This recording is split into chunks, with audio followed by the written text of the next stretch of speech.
Let's go, let's go. Kern of how.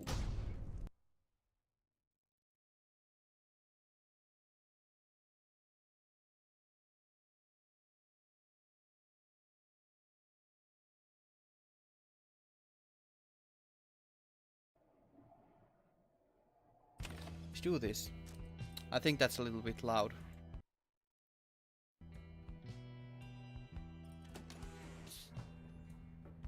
Rookie. You can tell something is troubling Rookie, though he seems relieved to see you. Hey, chum, listen, I got to level with you real quick. Remember Parker, don't you? Not exactly easy to forget, though, believe you me, I try. Well, he's got me by the scruff. I've been down here a little while, as you can see by now, but Parker, he's been here longer. He's made quite the name down here. As for me, I needed help, you understand? I had a certain standard to uphold. So I figured he would be the one to ask. Then Rookie hesitates. But then his familiar grin returns. So what if I owe him though, right, chum? I got people back on the other side and just between us, we're loaded. I mean, rich. My little problem with Parker, soon it's gonna take care of itself, just as soon as my people send the money through. So, I am telling you right here and now, don't you even worry about it. I'm sure everything on that front is going to end up real tidy real soon. With that, he scampers off before you can respond. It seems Rookie owes debt of some sort. What is on the line exactly, you are unsure. Okay. Continue the journey. Come down, you find Hedwin and Jodariel assessing the current situation with the minstrel. Are you most certain? Aye, madame. I make no claim the journey shall be pleasant, but it is necessary. Hedwin motions to you as they continue talking. Seems we'll have some work to do once we arrive in Flagging Hands. Let's get going, soon as you're ready. Sooner we get there, sooner we can leave. Okay. It's a relatively safe route down in the Flagging Hands region.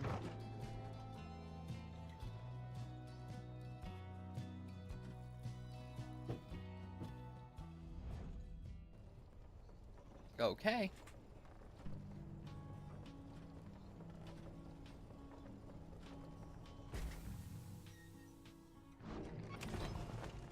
Consider how to proceed.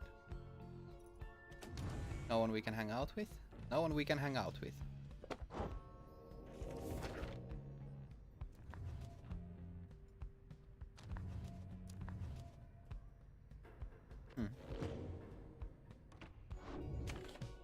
Let's consider how to proceed. The Flagging Hands region proves as dismal as Jodariel indicated. The air is thick and foul. How far is the pit of Milith? All the way across the marshland on the coast. Reader, would you join me in the wagon for a moment? We have matters to discuss. Jodariel and Hedwin exchange look. Then she turns to you. Go see what he wants. Thank you for your time, reader.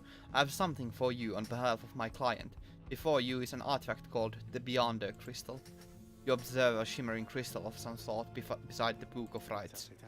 As you have surmised, the triumvirates you are to confront during the rites shall stop at nothing to prevail against you.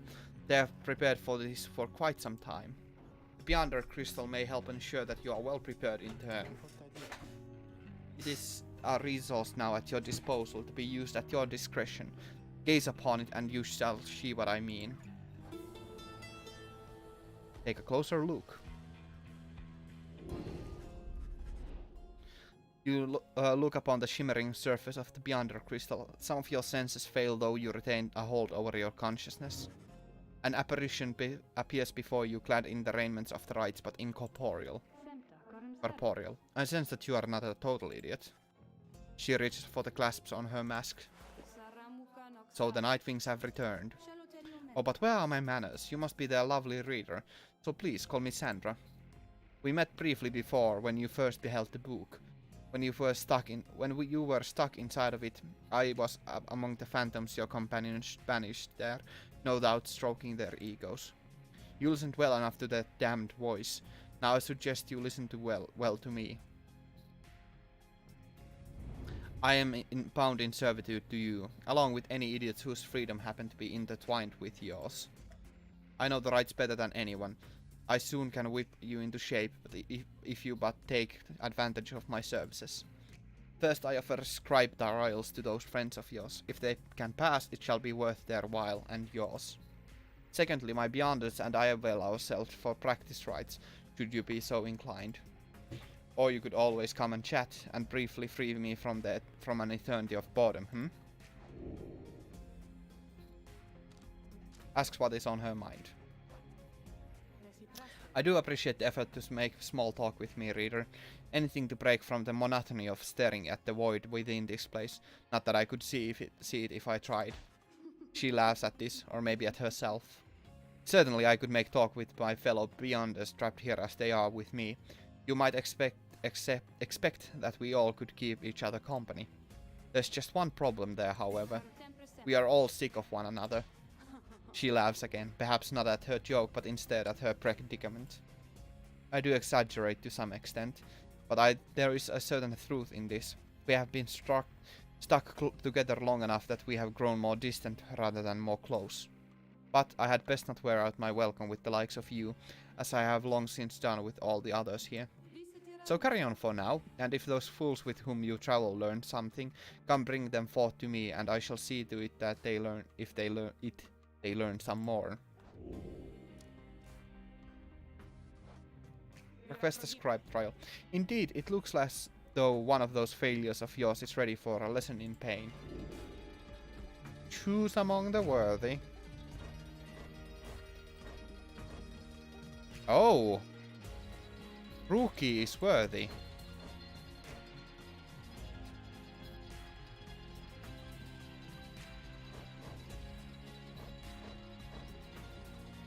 Interesting that he is actually worthy.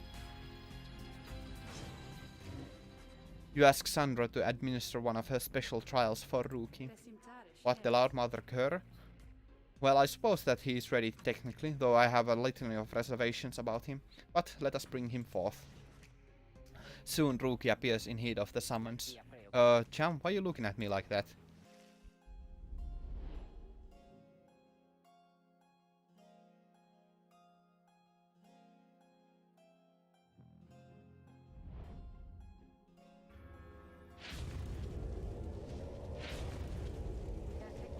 Alright, what's the big deal, huh? This some kind of trick you're playing, Cham? The apparition Sandra then appears and unfastens her mask. Shut your mouth and listen well, cur. You answer to me here. What? Your mouth runs quicker than those stubby little paws. You have much to learn if you have any intent to prevail in the rights. Let us see how you fare without the benefit of your trusted comrades, save for your lovely reader. I guess it's you and me then, huh, Cham? Whenever you are ready.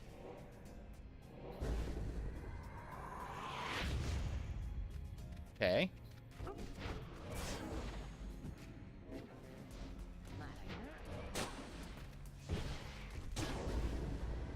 Jeez.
Good, good. Getting close, getting close.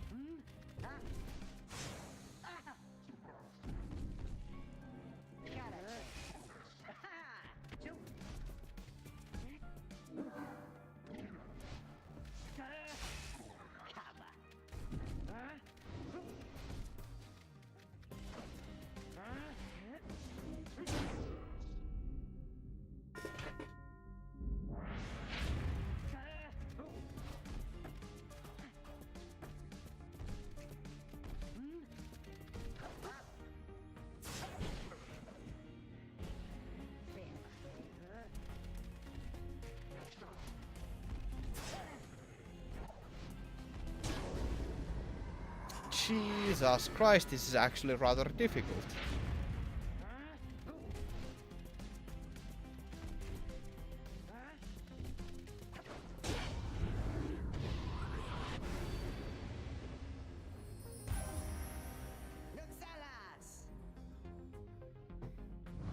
Okay, and that is how we do it, right, Cham? It is, and you acknowledge likewise that you did not do it on your own, despite having to face my demon friends all by yourself. You passed my test, Kerr. Congratulations are in order, both to you and your lovely reader. Now farewell.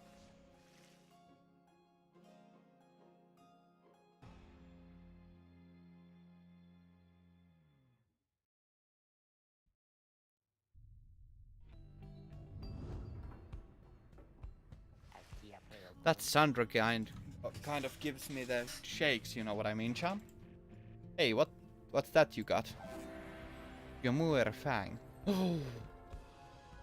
Okay. Cool.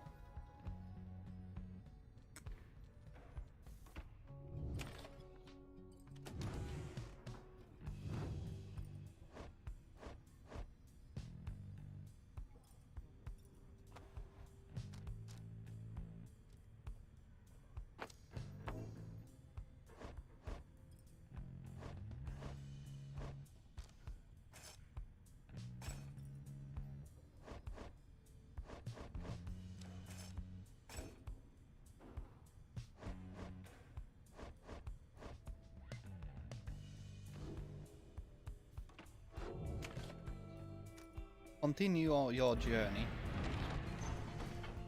You find everyone is feeling rather miserable. You sense just being in flagging hands eats away at one's spirit. Only that imp Tizo seems unaffected. Most of your fellow exiles lost minds one hope for the next ride. Suffer alongside them. A moment, reader. There are several courses we may take through flagging hands. If you choose to prolong your stay, it may be worth your while. However, your companion's spirits shall likely suffer more. Okay.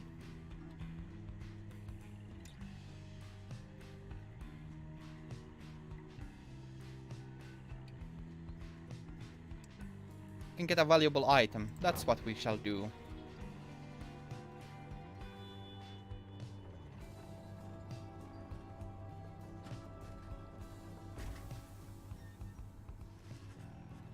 The north route through flagging hands is dismal beyond reckoning.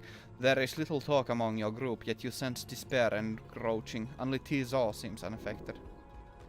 Suffer alongside them.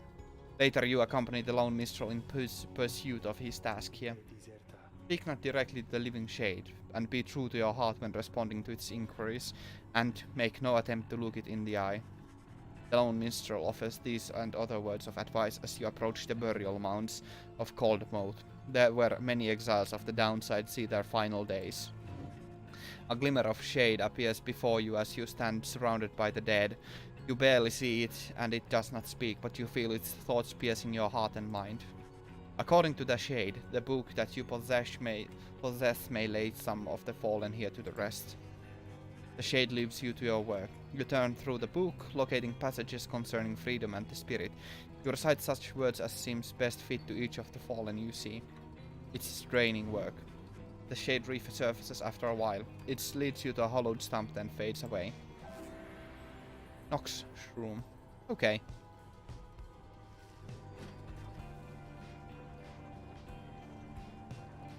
We got some money. By the time you reach Pit of Milith, everyone besides Imp Tizo seems to be feeling even worse than before. You sense the desire to leave this place as soon as possible. Prepare for the ride anyway.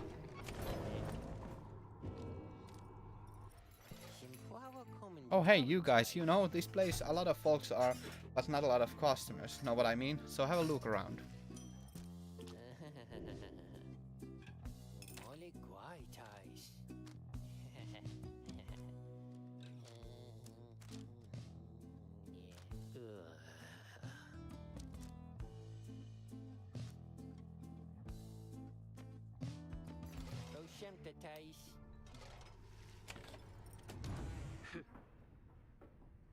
Jodariel.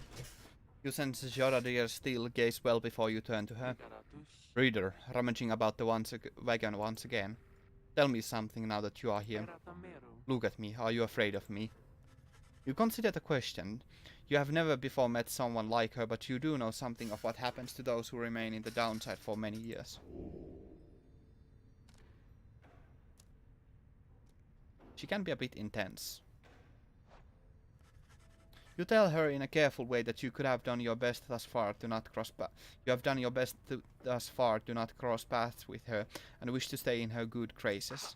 Indeed, it is comforting to know that my mere presence instills fear. One day perhaps you shall grow some horns, if you survive this place. That day shall put the fear you feel in some perspective. Now then, I shall go make my rounds. She walks away. You feel the floor of the wagon shake with her step. Aww. She lost hope. That's unfortunate.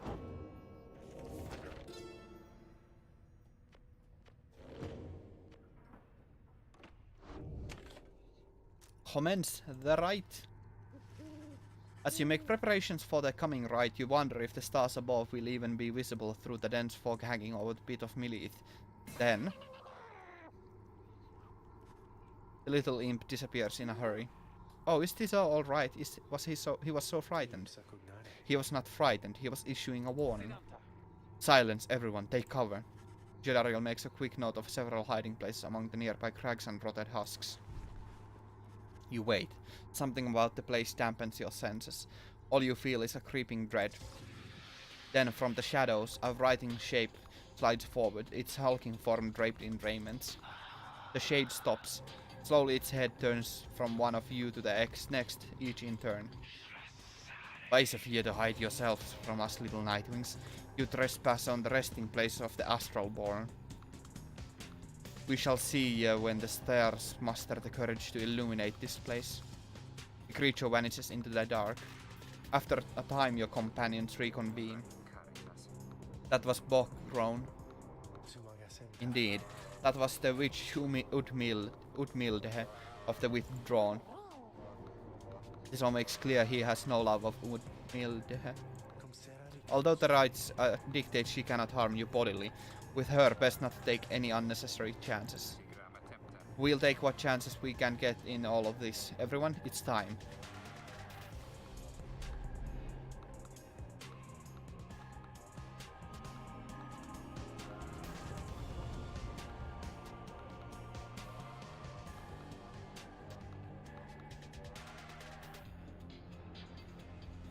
Only failure is to stray from the path. You made it, reader. Made it all the way to the detestable pit of Milith. In doing so, of course, you have disturbed your ancient adversaries, the Withdrawn. The deranged witch who leads them has big plans in store, should she prevail in all this. Now, as you know, I normally would wish you a shameful defeat. But in this case, I wish you a little bit of luck. That's comforting. The crone Utmilde sees your companions gathered by their pyre. A little flame as that shall never warm ye here, much less survive the night. Hear us, Islach, make the night wings suffer. Rookie thrusts forward from your ranks. Listen here, you old bag. You don't scare any of us one bit. You or your body is large. Now, are we doing this or what? The question hangs in the air for longer than is comfortable. It does seem to have drawn Utmilde's attention, however. Rugi begins to squirm a bit. Then Utmilde moves her slender fingers to her mask. Foolish, Islach no shall grow, Islach shall grow, Islach shall grow.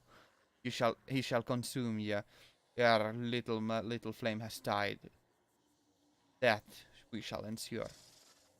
Utmilde slides off toward her followers. Ruki remains motionless for a time. Whoops.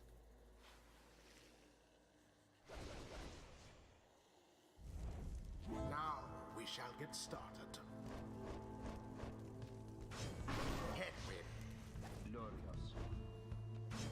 Ruki.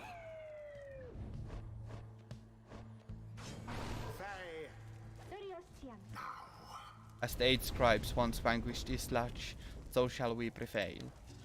No matter where you go, Islach shall find you and devour you.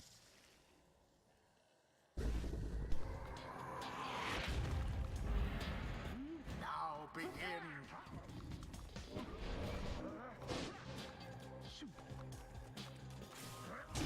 A favorable start.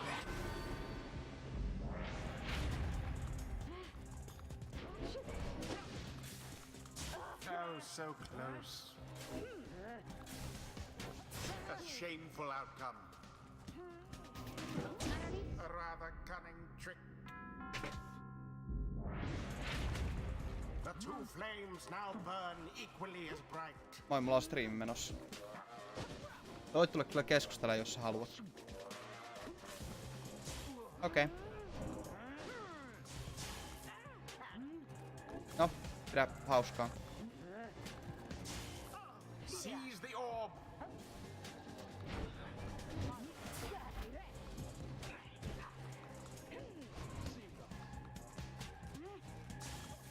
Good.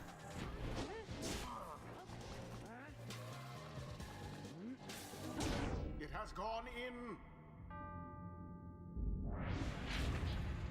Do you believe you can prevail in this?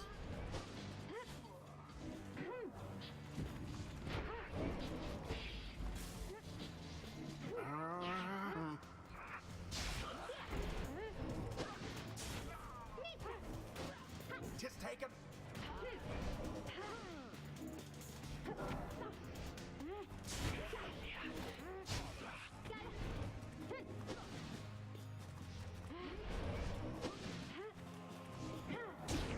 Dude! Threw it in. Jeez. That was close.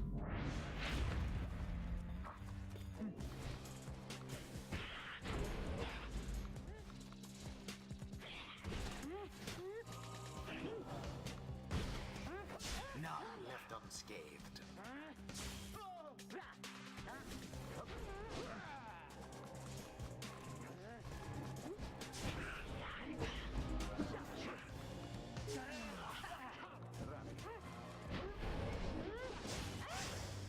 A bit of a blunder. Jesus Christ, man.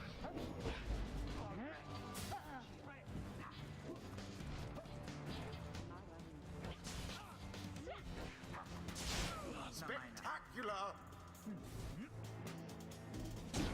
Headwind threw it in. Jesus. This is getting close. Yeah, the lifeblood of Islash. It flows within this lair and beneath this world. His lifeblood, it shall engulf ye in such blackness and despair. Okay. The witch invokes a profane name I shan't repeat. Best beware of foul sorceries. Wherever did the Nightwings go? Did that one throw it in?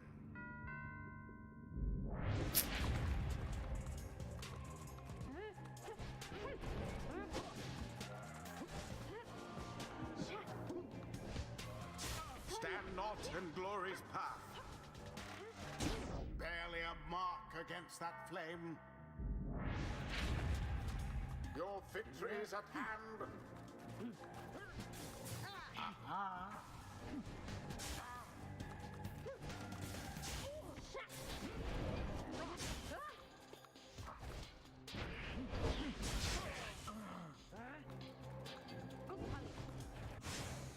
Jesus Christ.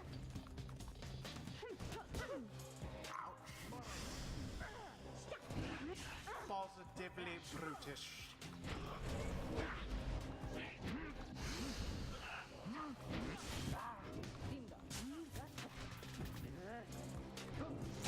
Yes! It is done. The fast talker. The Nightwings once again prevail. The scribes themselves surely have taken note. That was close. The ceremony is complete. Nice work, everyone. Never thought I'd have to stand against a bog dweller. See, those bog dwellers, they are just a bunch of hissy talk. The scribes, they vanquished Islash. Who is Islash? Even death astropod. Huh? Monstrosity described in myths and ballads, those slain by the 8 scribes. They vanquished Islash, just as we prevailed tonight. Islash, we have failed thee, and the deed shall be replayed in blood. As for ye fools, you shall be consumed, and everything around you, from the soil to the stars, you shall see. Boundless are the teachings of the scribes.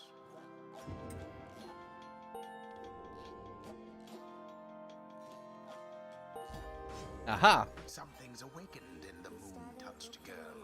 Scribes, they whisper to me, they do, from time to time.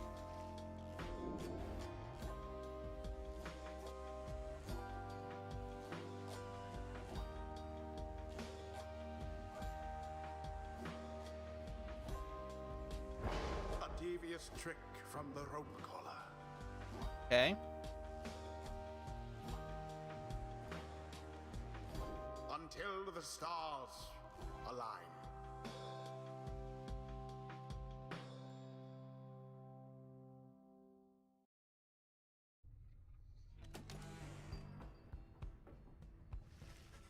Having bested the withdrawn in a solid performance, you and the others have some moments to recover from the ordeal in the relative safety of the Black Wagon. So, when can we get out of here? What, Greentail? Had enough of Udmilde's hospitality for the time? Oh, Jody, yeah, thanks, I'm good. The reader and the stars will point the way as ever. It's just so far we've kept going north.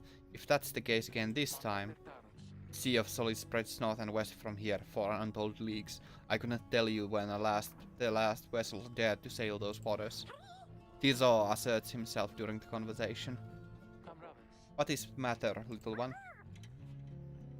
Tizo is trying to get you to come look at something outside the wagon. Reader, please go see what he wants. You excuse yourself and follow the imp into the dark of the night. You find Faye and the lone minstrel already gazing up at the stars. Can you not read the stars yourself then, Mr. Minstrel? I fear it is not as so simple as matters of can or cannot when it comes to me, Faye. We shall see what the reader has to say, for this is his charge. And here he is, in fact. Thank you for fetching him, Tizo. Tizo is happy to have obliged the lone minstrel. Tizo is so freaking adorable. It's a shame that I don't like using him. Reader, it would seem the skies have cleared to some extent. Please look up on the stars and see where they compel us to go next. Now seek your destination.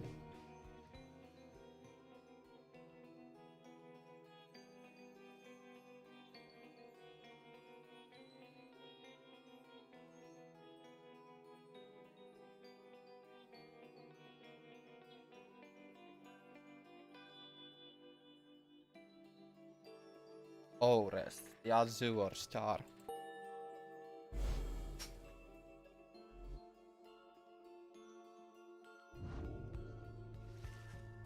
The right shall beckon you still further north, toward the middle of the Sea of Solis. That's not good. You're joking, right, chum? Does the reader seem the joking type to you, Greentail? We do not argue with the stars. You talk like you can just go right out into the water. Pardon my interruption, though. Perhaps we can. Say what? My client, Sandalwood. He has a way of anticipating such eventualities. West of here lies a place called Big Bertrude's. The proprietor is an old companion of his. She may be able to assist us. Hedwin's smile returns. That sounds like our best shot right now.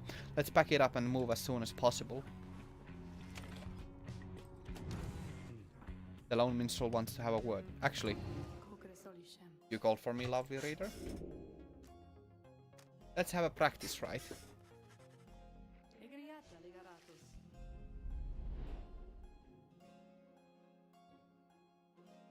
I wanna think about what kind of team would be the best to use Tizo in.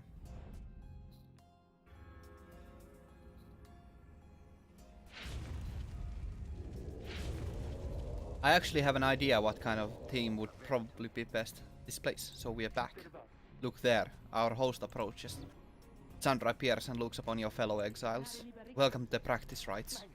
Thanks, great to be back. Love the decor, honest. Silence, Kerr. You're fortunate your reader summoned you again. You could use a little discipline. Now come forth and let us see how capable you are. In the practice right, no enlightenment is awarded. Yep. Thought as much. Oh, that's bad.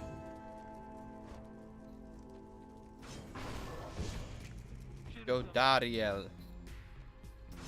Rookie. And Tizol. If you are ready then, Nightwings, grasp the orb and we shall train with you.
Let's have a little practice match here.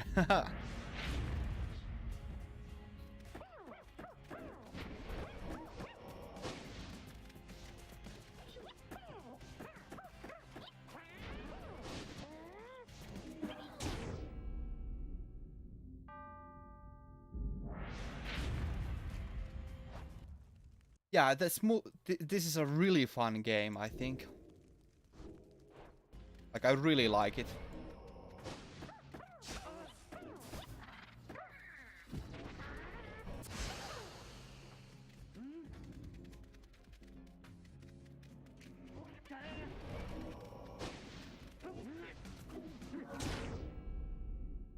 This game's a lot of fun. Like, the ancient basketball is really quite a bit of fun.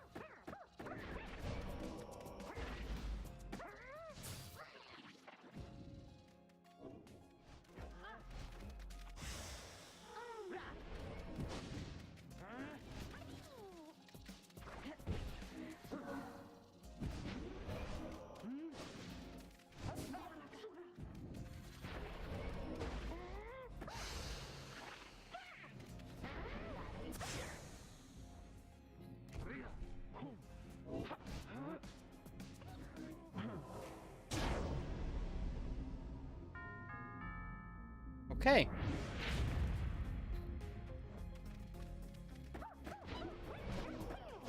And now we shall plunge into the...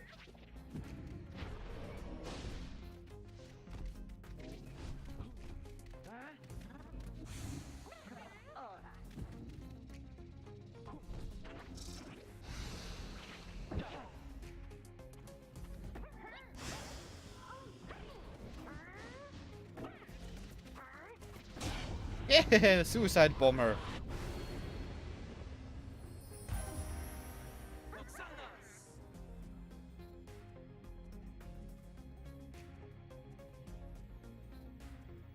Good.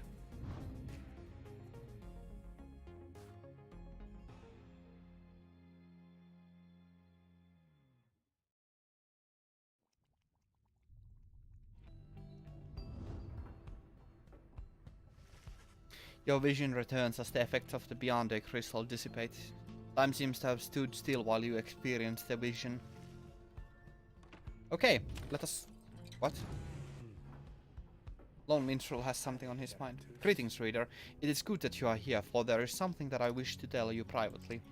Do you have a moment? I shall not keep you long, though I know your time is precious. Oh, let me take a little bit of a break. Just to check that the title has actually updated.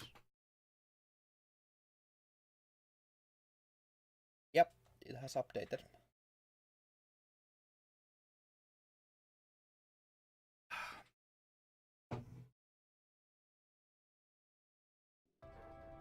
Hear him out.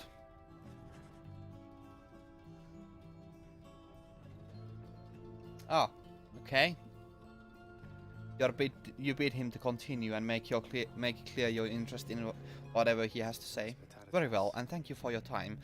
And I should further note, matters that pertain directly to the rights I must reveal to you alone, for thus I am obliged. In any case, when you confronted the withdrawn, the witch Udmildhe, you might recall she tended to invoke a certain name. Islach, the Astral Born. I hesitate to say it even now. You would be forgiven if you took the ravings of Udmilde for mere nonsense. However, her words, as it turns out, ring with certain truth. Before the union of the 8 scribes, when first they found themselves here in the downside, this land was even less hospitable, if that can be believed. It was ruled over by the great titans. The one called Islach was the eldest and most fearsome of the lot. Just the same, the scribes managed to defeat it. They later used Islach's own hide and ichor to bind the Book of the Rites.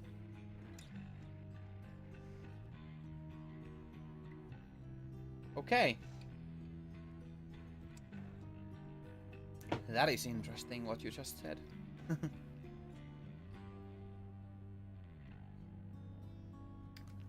However, Islach did not truly die, for by some accounts it seemed to be incapable of death.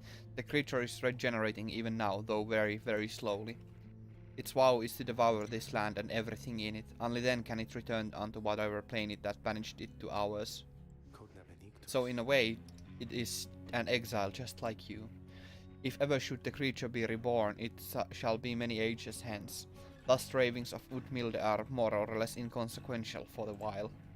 Yet the history of Islach is inexorably linked to the rites, and therefore must be known. I trust your research of the book shall lead you to discover more in time. I hope all of this is some reassurance, and now I leave you to your more immediate concerns. I shall go check to see how everyone is faring at this time. He heads out into the evening, bidding you a good rest of the evening. And there we shall continue the journey. Big Bertrudes.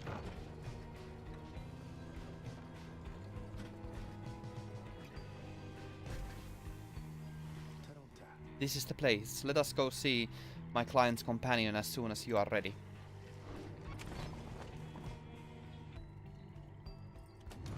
Nobody's here. Okay. Seek Big Bertrude. Big Bertrude is a sickly gathering of bog dwellers who stay within shadows, yet you can feel their eyes surveying everything. The lone minstrel steps forward. Sandalwood sent us. Those words are enough to make the bog dwellers snap to attention. They emerge from the mud and dark and begin inspecting your black wagon with their strange tools. One of the bog dwellers slithers forth. She is larger than the rest, and leaves no doubt that she commands the others. Thou speakest the name Sandalwood. We know his whereabouts. We would know his whereabouts. Reveal them to us. Good day to you, Big Bertrude. It is a pleasure to meet you at last, for Sandalwood always spoke highly of you and your handiwork. He did he? In turn we know who thou must be. Yet thou speakest of the past. Sandalwood, doth he yet live? Speak plain and quickly. To be frank with you, madam, I do not know for certain, for I have been apart from him for some time, carrying out his will. Though I have every faith that Sandalwood, lives. As for his current whereabouts, I understand that he awaits us somewhere near Waking Wood, beyond Wanking Woods, beyond the waters. We wish to seek him there, though as you can see our wagon is ill-suited for the task. The one called Bertrude frowns at this, studying the lone minstrel all the while. Indeed, then leave us. Return at dawn, that is all. By your grace, Big Bertrude. The lone minstrel turns away, but Hedwin stops him. Hold on, are you sure about this, leaving the wagon in their care? All should be in accordance with my client's plan. You keep calling Sandalwood your client. We must reward you well. He must reward you well. In a manner of speaking. He helped me find a sense of purpose I thought lost. Hedwig nods at this, then returns to you. Well, my friend, I guess we'll see what happens, right? I'm off to let the others know. You find yourself with time for your vocations while the bog dwellers go about their business. We shall study in the private. You excuse yourself from the others to go pore over the Book of Rites and its mysteries, though greater understanding comes through greater understanding comes the reader's influence.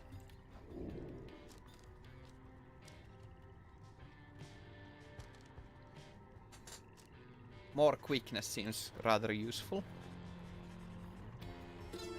Inspiration comes to you in a flash, whether from the book or from within, you cannot tell. Celerity. Let us continue the journey. The lone minstrel finds you early the next day. Reader, it is ready. Please come have a look. The others are already there. Step inside. The black wagon appears different now than it did even a day before. The hull is fully sealed and reinforced, and all manner of nautical equipment adorns the port side. Wow. You people seeing this? I'm gonna have a look around. The wagon should be fit for sea voyage. Let us depart at your earliest convenience. What about Big Bertrude? She then appears as if on cue.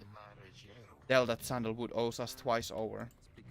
If I may, Big Bertrude, you could tell him yourself if you wish to accompany us in our voyage north. Our group would welcome someone of your vast experience. Dare they make flirtations upon us?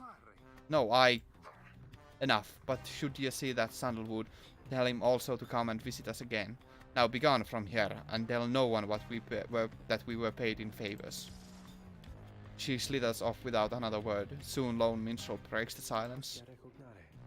We were fortunate that she assisted us, but we should go just as she said. I know the navigational controls and shall explain. This is so exciting, I don't know how to swim. Tiso seems to share a face enthusiasm for heading out to sea. I am beginning to feel ill already. Sea of Solace awaits. Worm Gulf.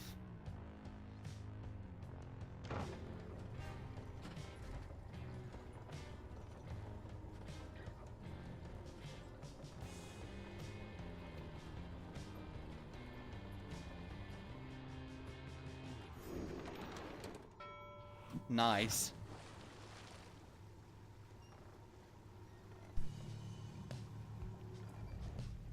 Worm Gulf. You and your companions watch the sea as your wagon rolls over the gentle waves. We have crossed into Worm Gulf. I hope that all of you are acclimating well. There is no acclimating to these worm-infested waters. We risk everything to sail here. As long as we follow the cold current Big Bertrude indicated, we shall be safe. If the next ride is in the middle of this sea, how will our adversaries meet us there? They shall find their way as we find ours. It is all part of the scribe's design. Now, reader, please confirm the next point on our sea journey. We seek the hulk of oars. Outer Solace.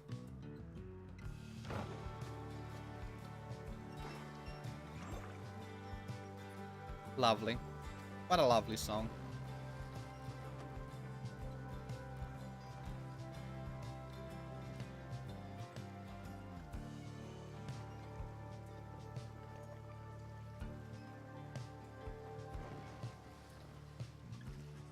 The wagon continues rolling gently across the waves, which seems to you a welcome change of pace after having come from flagging hands not very long ago.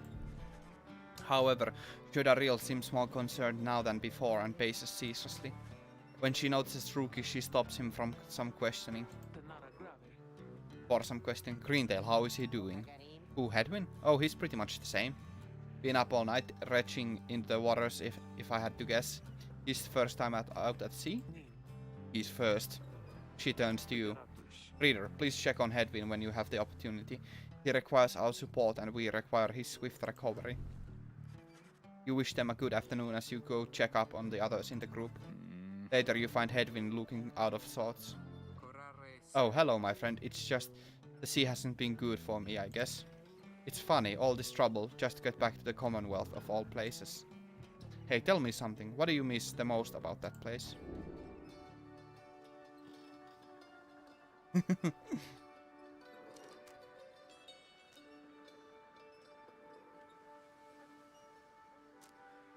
Your book collection. Sure, it was highly illegal, though just the same, you miss having had access to those volumes. You tell him that you miss your book collection most of all, after having taken many pains and risks to put it together. Ha, figured as much. I bet they burned all your books, didn't they? Those scum. Anyway, I'll be fine, I think. Thank you for checking up on me. You sense he wishes to be alone. There is not much to be done for him now.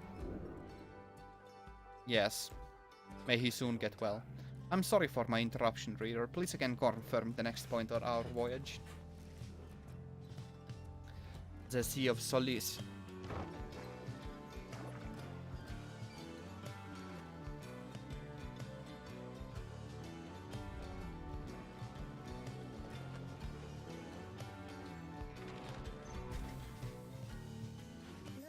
By the scribes, the sea, I didn't know it was so beautiful. Having escaped the waters of Worm Gulf, you now can see what must be the hulk of oars far on the horizon. Not everyone has taken well to the sea voyage, however. Tizo is wondering if Hedwyn is feeling better. He requires further rest, Tizo. All we can do is to wish him a swift recovery. Reader, sir, from this point our voyage must diverge from Bertrude's instructions. Please consult with your companions about which course to take.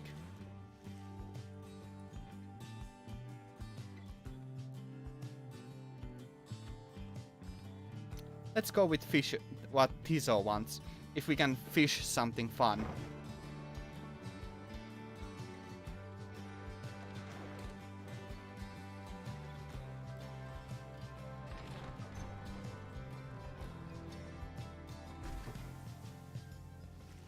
The sea is peaceful for the most part, save for occasional strange shimmers beneath the surface. You realize the lone minstrel is looking down at them along with you. Those shapes down there, must be worms of sea dominion cast into exile. I understand they tirelessly fought the Commonwealth's wars, having grown wary of their own. They must make worthy adversaries. Scree-ha! Tizo appears to have spotted something tasty. Tizo dives without warning into the depths below. And there he goes again. That one enjoys being at sea despite its perils. Eventually the little imp resurfaces, clutching something in his claws. Oh my goodness, that's valuable. I was not expecting it to be that valuable. At last you arrive at the hulk of oars, after journeying across the sea. It seems your next ride is to commence here soon, though there is no sign of your adversaries yet.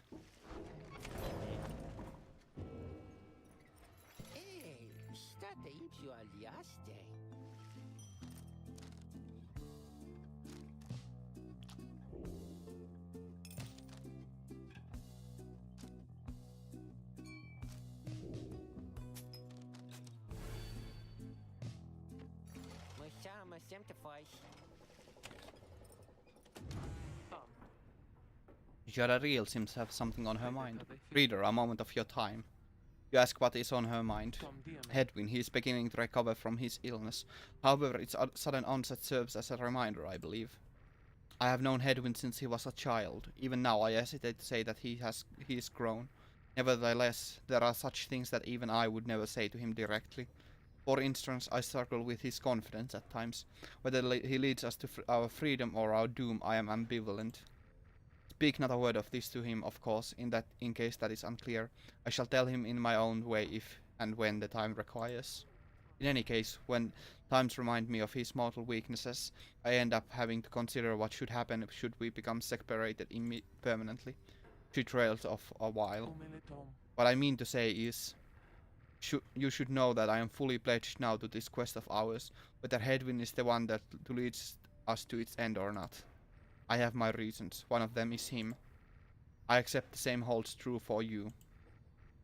That is all I wish to say. Take care, reader. She nods and brushes past you toward the door. And we have a new page here. Ta-da! Commence the rite. Having landed at the Hulk of Ors, you and your fellow exiles now anticipate the hour that the rites are to commence again. What do you think, Tizo? Don't I look just like Mr. Hedwin? Tizo is worried that Hedwin is still feeling unwell. Wait, I think... what's that? A serpentine creature emerges from the water, followed by several others of its kind. You recognize it as a worm of the Sea Dominion. What they are all doing here, you see plain by their ritual raiments. The nearest one somehow loosens its mask. Good sirs and good ladies. So it is you that heed the summons to the glorious competition against this knight and his brigade. Well then, let us do battle now without delay. More than our freedom is at stake here, but our very honor. And this knight fully intends to reclaim his. And lest this knight forget. He is called Sir Gilman. He salutes all on behalf of Pyre hearts until the contest. He splashes out of view, just as the stars above begin to shimmer with strange light.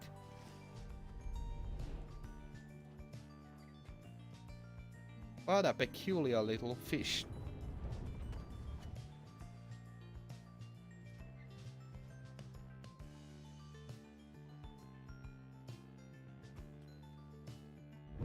Relentless, aren't we, reader? Even the vastness of the sea was not enough to thwart your coming here, unto the Hulk of Orus. You would be wise not to underestimate your adversaries here, despite their pitiable look. I am, of course, referring to the Pyre hearts. These rites are but another war to them, and that makes you their mortal enemy. I expect your battle to be glorious.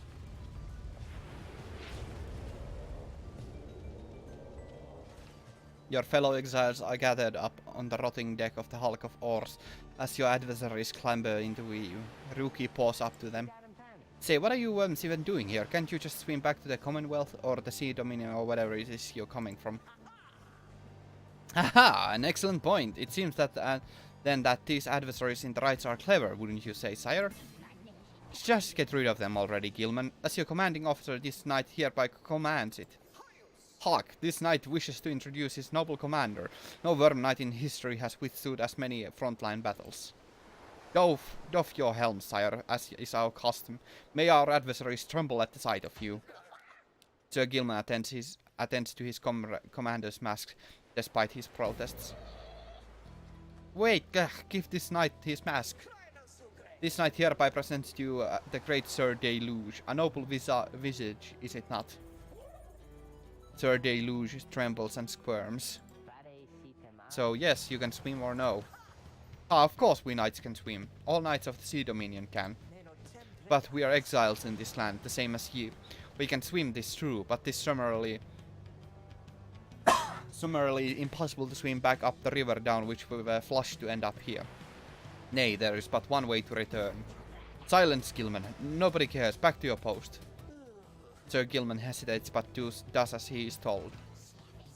This knight knows who you are, Nightwings, and he is not afraid of you. He somehow climbs back into his mask and coils up to his full length. Now, on guard! The exiles of the Worm Triumvirate take their positions as you focus on the Book of Rites. Reader, Hedwin's illness means he cannot help us here. He shall be counting on us. Who shall conduct the rites?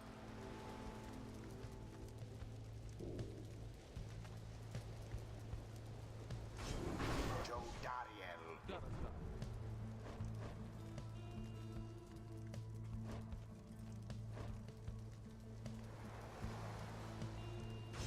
Rookie.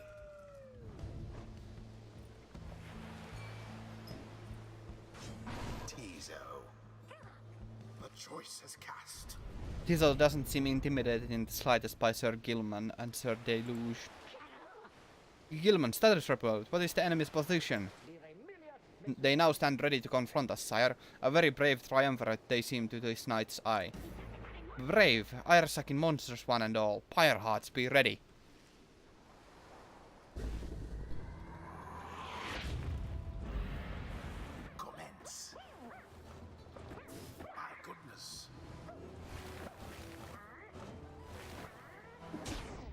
Mizo threw it in. Yes, he did.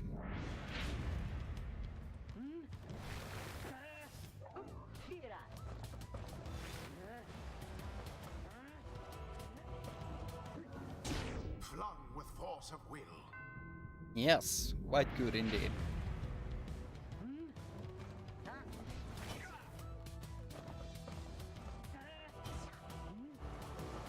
Cast from afar into the Pyre's flame. Not that far away.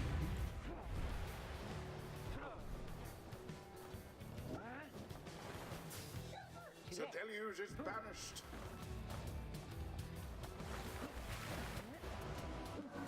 Flung with considerable precision. Gilman, your form is sloppy. Fight them as though your miserable life is on the line. Your words do wound me, sire. This knight gives every right his very best, very best. Though perhaps we do have much to learn from such brave triumvirate as the one whom we now face. Whose side are you on? Get out there and vanquish them at once. Our adversaries stand divided. Let us take advantage of the opening. There seems to be dissension in your adversaries' ranks. 'Tis little wonder these fool worm knights are no longer fit to serve the Commonwealth. Once more like that and we are finished here. Quite the turn of events.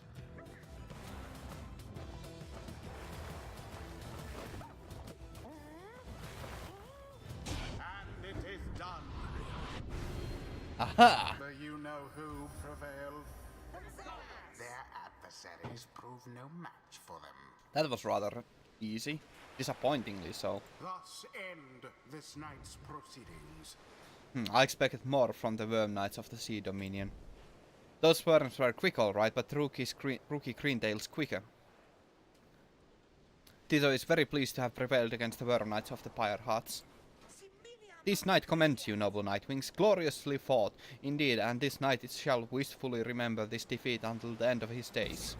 Silence, Gilman. This is all your fault now. And now, cavorting with our enemies. How dare you? This knight was but attempting honorary compliments, sire. Is it not in accordance with the rights to praise one's adversary on a worthy outcome? Worthy? This knight will show you worthy, you miserable little minnow. You are a failure, Gilman. Get now from this knight's sight. What stirs now in the hearts of all these exiles? Focus training prowess. The path towards survival of the on the blood border. These rights make similar demands of us.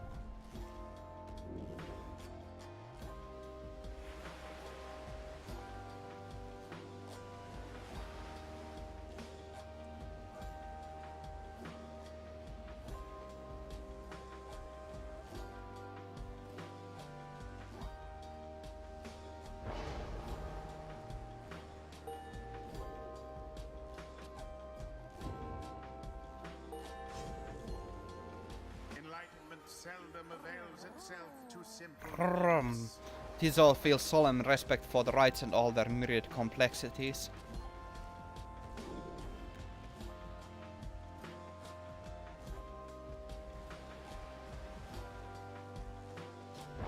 Tis the influence of the imp scribe.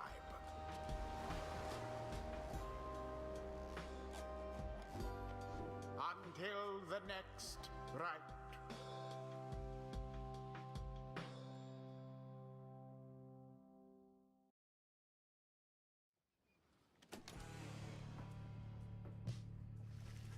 After defeating the Pyre Hearts in a rather one-sided contest, you at last return to the wagon with your companions. There is little discussion of the Pyre Hearts, who seem to have already swam off toward wherever the next stars directed them. Instead, your fellow exile's attention turns towards your companion who was absent for the rite. How is Hedwin? The lone minstrel makes a sound, but no words form as yet. Something is troubling him. I urged him to remain bedridden. And he simply would not listen. I'm very sorry, but... Wait, what? Everyone stares at the lone minstrel in stunned silence. The lone minstrel breathes a heavy sigh. But then... Hey, what's with the long faces, everyone? Minstrel, I should wring that neck of yours. I was attempting to explain. Hedwin is already up and about, despite my having strongly recommended further rest. Those that are unaccustomed to sea voyage and take ill, they are very likely to experience further symptoms if they do not remain bedridden, or at least sedentary. Hedwin is running a considerable risk of having to spend another night in great discomfort. What are you, a doctor? Nay, although I had travelled once with one, extensively. Look, I appreciate your caution and concern, Tariq, but I'm pretty well accustomed to discomfort here, and I had to see how things turned out tonight. I haven't had to stay out of the ride like that before. So you are back among the living then, Hedwin? I was just seasick. Nevertheless, your full recovery requires rest. I think we all could use some rest here after tonight. Anyway, thank you everyone for your concern, and I'm sorry that I worried you or caused you further burden. He turns to you. My friend, what do you say we figure out where to go next? I'm beginning to miss being on solid ground. You follow him outside where the night sky awaits. Hey, I want to thank you for conducting the ride back there without me being there. I could rest easy knowing you and the others would get through it. Anyway, I'll leave you to your reading. Can't begin to imagine where we'll be off to next. We're well past anywhere in the downside I've ever been. Even Jody hasn't gone this far. He bids you a good evening as you turn your attention back to the sky. Seek again your destination.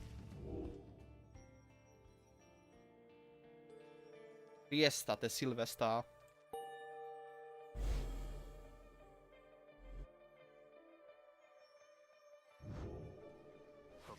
Still further north then?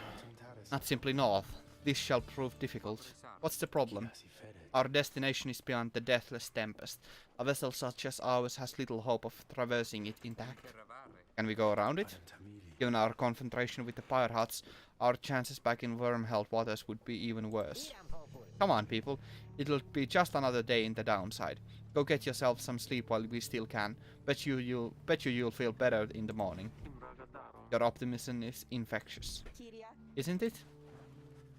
All you concur that rest is in order, for the sea journey has been taxing to everyone. Come daybreak you shall have to find a way on to sail past the deathless tempest.